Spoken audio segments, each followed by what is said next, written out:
क्या आपने कभी सोचा है कि क्लाइमेट चेंज किसी कंट्री के लिए बेनिफिशियल साबित हो सकता है? अगर नहीं, तो आज हम आपको एक नया पर्सपेक्टिव देने वाले हैं। आज हम बात करने वाले हैं रशिया को क्लाइमेट चेंज से होने वाले बेनिफिट्स के पोटेंशियल के बारे में। दोस्तों, दुनिया की मोस्ट देशों के लिए क्लाइमेट चेंज एक नाइटमेयर की तरह है, जिसने ड्रॉट, डेजर्टिफिकेशन, फ्लडिंग और अनबियरेबल हीट वेव्स की पॉसिबिलिटीज को जन्म दिया है। ऐसा डर है कि by end of the century climate change कई रीजन्स को इनहैबिटेबल और अनलिवेबल बना देगा और शायद इतिहास के ग्रेटेस्ट माइग्रेंट क्राइसिस को भी जन्म देगा। कई आइलैंड नेशंस तो आज अपने एग्जिस्टेंस को ही लेकर चिंतित हैं। इंडोनेशिया तो अपनी कैपिटल जकार्ता से शिफ्ट करने के प्लान में है, क्योंकि वहां सबमर्जेंस के साइन दिखने लगे हैं। लेकिन ये क्राइसिस शायद दुनिया के सभी देशों को यूनिवर्सली नुकसान नहीं पहुंचाएगी। आईपीसीसी ने प्रेडिक्ट किया है राइजिंग टेम्परेचर स्पेसिफिकली टेम्परेट और ट्रॉपिकल रीजन्स के लिए हार्मफुल होंगे, पर ये कोल्डर रीजन्स जैसे कनाडा, स्कैंडिनेविया, आइसलैंड, ग्रीनलैंड और रशियन सर्बिया के लिए न्यू अपॉर्चुनिटीज क्रिएट कर सकते हैं। जैसे जैसे ग्लोबल वार्मिंग बढ़ेगा, दुनिया के कोल्डेस्ट रीजन्स मोर हैबिटेबल टेम्परेट जोन्स बन जाएंगे, जो उन रीजन्स में लोकेटेड कंट्रीज के प्रॉस्पेरिटी और राइज का कारण बनेंगे। दोस्तों, मैं हूं आदर्श गुप्ता और स्वागत है आपका स्टडी आईक्यू में। अगर आप इस लेक्चर से रिलेटेड पीडीएफ या इंपॉर्टेंट डॉक्यूमेंट चाहते हैं तो आप मेरा टेलीग्राम चैनल ज्वाइन कर सकते हैं। Here is the link and you can also follow me on Instagram for regular updates. इससे पहले कि हम बात करें कि किस तरह से रशिया क्लाइमेट चेंज से एक सुपर पावर बन जाएगा, ये समझना जरूरी है कि क्लाइमेट चेंज का इकोनॉमिक्स से क्या रिलेशन है। दोस्तों, क्लाइमेट चेंज और उसके ग्लोबल इकोनॉमिक्स के इम्पैक्ट्स को कई रिसर्चर स्टडी कर रहे हैं। ये आर्ग्यू किया जाता है कि ह्यूमन प्रोडक्टिविटी और इकोनॉमिक एक्टिविटी का एटमॉस्फेरिक टेम्परेचर से डायरेक्ट कोरिलेशन है। 15 डिग्री सेल्सियस का average temperature highest human productivity assure कर सकता है, as per the study of the proceedings of the National Academy of Sciences. Stanford University के Marshall Burke journal Nature में लिखते हैं कि यूएस और चाइना के नदर्न बॉर्डर से अगर हम एक सर्कुलर लाइन ड्रॉ करें तो उसके नीचे के सारे एरियाज की इकोनॉमी क्लाइमेट चेंज की वजह से नेगेटिवली इम्पैक्ट होगी। उनका प्रेडिक्शन है कि 21st सेंचुरी के अंत तक यूएसए का नेशनल पर कैपिटा इनकम 1/3 तक और इंडिया जैसी ट्रॉपिकल कंट्री में ये लगभग 92% तक गिर सकता है। चाइना का भी फ्यूचर ग्रोथ शायद 50% से कम होगा, जबकि कनाडा, स्कैंडिनेविया, आइसलैंड और रशिया का इकोनॉमिक ग्रोथ 5 टाइम्स तक ज्यादा हो सकता है।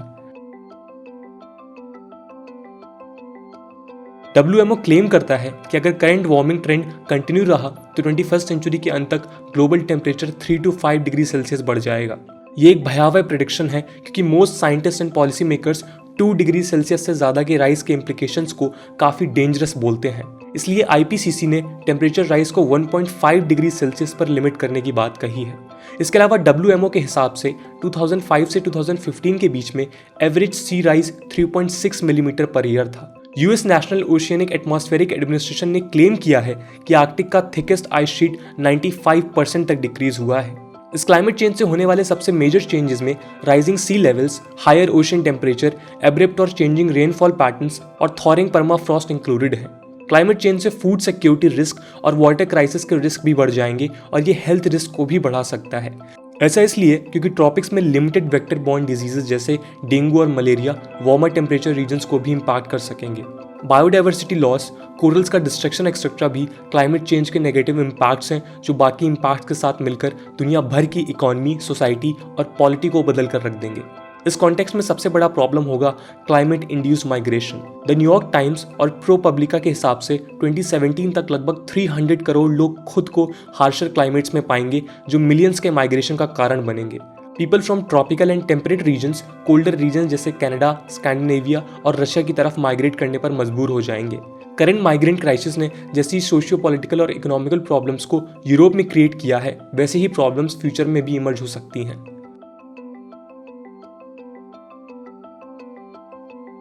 कई सालों से रशियन एक्सपर्ट्स का कहना है कि मॉस्को क्लाइमेट चेंज के बेनिफिट्स को लेकर प्लान कर रहा है।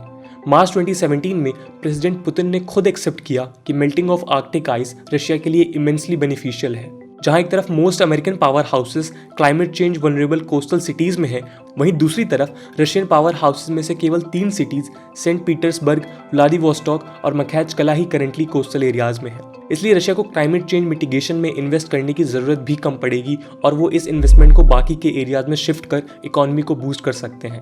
इस कॉन्टेक्स्ट में आइए अब हम बात करते हैं कि कैसे क्लाइमेट चेंज रशिया के लिए बेनिफिशियल है और कैसे ये उसे फिर से एक सुपर पावर बना सकता है। आज रशिया के ईस्टर्न हाफ यानी साइबेरिया में मेजर ट्रांसफॉर्मेशन हो रहे हैं जो दुनिया के one of the oldest places में है। विंटर्स में यहाँ का टेम्परेचर -70 डिग्री सेल्सियस तक गिर जाता है और इसलिए सदियों से यह रीजन अंडर इनहैबिटेड रहा है। इसके अलावा यहाँ का मोस्ट लैंड परमाफ्रॉस्ट यानी कि वो सॉइल है जो हजारों सालों से फ्रोजन है और एग्रीकल्चर एक्टिविटी के लिए अनसूटेबल है। लेकिन यही फ्यूचर क्लाइमेट इंड्यूस्ड माइग्रेशन का डेस्टिनेशन और एग्रीकल्चर प्रोडक्शन का सेंटर बन सकता है। ट्रॉपिक्स और टेम्परेट रीजन में इंक्रीजिंग डेजर्टिफिकेशन और droughts massive food crisis create कर सकते हैं और इसलिए फूड को US special presidential envoy for climate John Kerry future में एक tool of global power balancing मानते हैं। Food insecurity induced socio political instability हमने मिडिल ईस्ट के अरब स्प्रिंग में देखा है।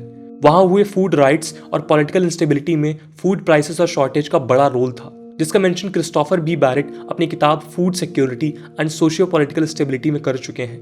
इस कॉन्टेक्स्ट में रशिया ऑलरेडी व्हीट, बार्ले और ओट्स में वर्ल्ड के लार्जेस्ट प्रोड्यूसर्स में है और आज 1/4 व्हीट ऑलरेडी रशिया से आता है। इसलिए अगर साइबेरिया एग्रीकल्चरल फ्रेंडली बन गया तो ये रशिया के लिए एक मैसिव बूस्ट होगा क्योंकि साइबेरिया दुनिया का 9% लैंड मास है। रशियन क्लाइमेट इकोलॉजिस्ट नदेज़दा ने एस्टिमेट किया है कि 2080 तक रशिया का परमाफ्रॉस्ट लगभग आधा होगा और ये एग्रीकल्चर के लिए सूटेबल हो जाएगा। सोर्सेज बताते हैं कि 20 साल पहले साइबेरिया में स्प्रिंग सीजन मई में आता था, लेकिन अब ये अप्रैल में ही देखा जा सकता है। पूरे ईस्टर्न रशिया में आज वाइल्ड फॉरेस्ट, स्वाम्प्स और ग्रासलैंड को स्लोली कल्टीवेशन में लाया जा रहा है, जिसमें सोयाबीन्स, कॉर्न्स और व्हीट मेन क्रॉप्स हैं। ये ट्रांसफॉर्मेशन आगे और भी रैपिड होंगे और इसलिए climate induced global food security crisis में रशिया के पास अपर हैंड होगा। यूएस जियोलॉजिकल सर्वे के हिसाब से दुनिया का 13% अनटैप्ड ऑयल रिजर्व और लगभग 30% नेचुरल गैस आर्कटिक यानी रशिया के बैकयार्ड में है। इसके अलावा वेस्टर्न साइबेरिया में भी मैसिव गैस और ऑयल रिजर्व्स हैं जो परमाफ्रॉस्ट और टेक्नोलॉजिकल लिमिटेशंस की वजह से अनटैप्ड हैं। जैसे जैसे परमाफ्रॉस्ट कम और टेक्नोलॉजिकल इनोवेशन बढ़ेगा वैसे वैसे रशिया ऑयल और गैस रिजर्व्स का मेजर प्रोड्यूसर बन जाएगा। रशिया ऑलरेडी दुनिया का second largest natural gas producer और यूरोप का मेन नेचुरल गैस एक्सपोर्टर है। अपने 12 मेजर पाइपलाइंस के थ्रू वो यूरोप को नेचुरल गैस सप्लाई करता है जो यूरोप की लाइफलाइन है। आने वाले समय में जब मिडिल ईस्ट के रिसोर्सेज रैपिडली कम होंगे तब वेस्टर्न साइबेरिया के रिसोर्सेज उसे ग्लोबल जियोपॉलिटिक्स में पावरफुल बना सकते हैं। इसके अलावा रशिया में दुनिया के लगभग 15% रेयर अर्थ एलिमेंट्स भी हैं और साइबेरिया में कई और मैसिव रिजर्व्स होने की पॉसिबिलिटी है। Rare earth elements electronics industry के लिए क्रूशियल रॉ मटेरियल्स होते हैं जो रशियन इकोनॉमी को बूस्ट करेंगे। रशिया भले ही लार्जेस्ट कोस्टलाइन वाले देशों में है, लेकिन उसका most coastline round the year frozen रहता है। यही वजह है कि सेंट पीटर्सबर्ग के अलावा वहाँ कुछ ही ट्रेडिंग पोर्ट्स हैं, जैसे कैलिनिनग्राड ऑन बाल्टिक, सेवास्टोपोल और नोवोरोसिस्क ऑन ब्लैक सी और मुरमांस्क इन आर्कटिक सी। ये आइस लॉकिंग रशियन एम्बिशंस के लिए हमेशा से एक चैलेंज रहा है। इसके अलावा ये सिचुएशन उसे वेस्टर्न इन्वेजन के हिसाब से भी वल्नरेबल बनाती है। वर्ल्ड वॉर 2 के वक्त जर्मनी का यूएसएसआर पर अटैक में बाल्टिक का मेजर रोल था, जिसने जर्मन फोर्सेस को एक अपर हैंड दिया था। इसलिए 18th सेंचुरी के Russian ruler Peter the great ने अपने सक्सेसर्स को ये मैसेज दिया कि उन्हें अपनी टेरिटरी को वेस्टवर्ड एक्सपेंड करना चाहिए, बाल्टिक और ब्लैक सी की तरफ। ये कई सदियों तक रशियन लीडर्स का मंत्र रहा है, लेकिन अभी सिचुएशन बदल रही है क्योंकि एक एस्टिमेट के हिसाब से 2030s तक आर्कटिक समर्स में आइस फ्री होगा और ये नदन सी रूट को ओपन कर देगा। एनएसआर इसलिए इंपॉर्टेंट है क्योंकि एशिया के बिजिएस्ट पोर्ट शंघाई से यूरोप के बिजिएस्ट पोर्ट रॉटरडैम तक के गुड्स ट्रेड के लिए currently best route Malacca strait और सुएज कैनाल से जाता है। अगर एनएसआर आइस फ्री हुआ तो ये डिस्टेंस 18,000 किलोमीटर से घटकर 10,500 किलोमीटर हो जाएगी और ट्रांजिट टाइम 40 से 22 डेज हो जाएगा। इसके अलावा ये रूट रशिया के यूएसए तक के रीच को भी एक्सपेंड करेगा क्योंकि नदन सी लेन्स से अलास्का काफी क्लोज है। नदन सी रूट यूनाइटेड नेशंस के लॉज ऑफ सीज के तहत mostly Russian exclusive economic zone में आता है, इसलिए यहाँ से होने वाले ट्रेड उसके लिए बेनिफिशियल होगा। वैसे ही जैसे आज इजिप्ट सुएज कैनाल के ट्रेड पर ट्रांजिट फी के थ्रू प्रॉफिट अर्न करता है। मेल्टिंग आर्कटिक आइस रशिया को एक और मेजर अपॉर्चुनिटी प्रोवाइड करेगा, जो है submarine high speed fibre optic cables. इन केबल्स को एनएसआर से एशिया और यूरोप को डायरेक्टली कनेक्ट किया जा सकेगा ताकि एशिया और यूरोप के बीच का डिजिटल गैप कम किया जा सके।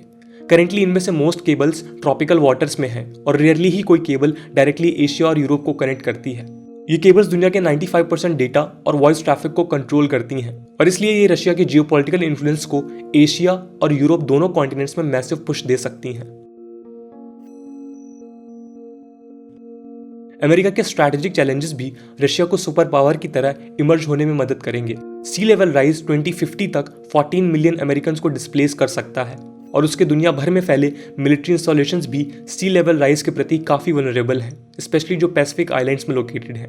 2018 में एक डिफेंस डिपार्टमेंट एनालिसिस की माने तो लगभग 1700 मिलिट्री इंस्टॉलेशंस को flooding of reverse, increasing hurricanes और सी लेवल राइज की वजह से शिफ्ट करना पड़ सकता है। अमेरिका में क्लाइमेट चेंज एक्शन के खिलाफ कुछ राइट विंग पॉलिटिकल सर्कल्स का रिलेक्टेंस भी इस प्रॉब्लम को बढ़ा सकता है। फूड क्राइसिस भी यूएस के डोमिनेंस को इम्पैक्ट करेगा, क्योंकि फिलहाल यूएस फॉरेन पॉलिसी में उसका एग्रीकल्चर इंडस्ट्री एक इंपॉर्टेंट रोल प्ले करता है। यूएस वर्ल्ड ट्रेड में 1/3 सोयाबीन्स, 40% कॉर्न और 13% व्हीट का सप्लायर है, और ये सप्लाईज 174 कंट्रीज में जाते हैं। ये उसकी हेजिमनी को मेंटेन करने में हेल्प कर सकता है, लेकिन एस्टिमेट के हिसाब से टेक्सास से नेब्रास्का तक एग्रीकल्चर प्रोडक्शन 2040 तक 90% तक गिर सकता है। इन टोटलिटी हम ये कह सकते हैं कि warming climate massive socio economical और सोशियो पॉलिटिकल चर्निंग को जन्म देगा, जिससे मेनली ट्रॉपिकल और टेम्परेट कंट्रीज फेस करने वाली हैं। लेकिन रशिया मेल्टिंग आइस और रिड्यूसिंग परमाफ्रॉस्ट का बेनिफिट उठाकर अपनी प्रोडक्टिविटी को इम्प्रूव और ट्रेड को नदन सी रूट से एक्सपैंड कर सकता है।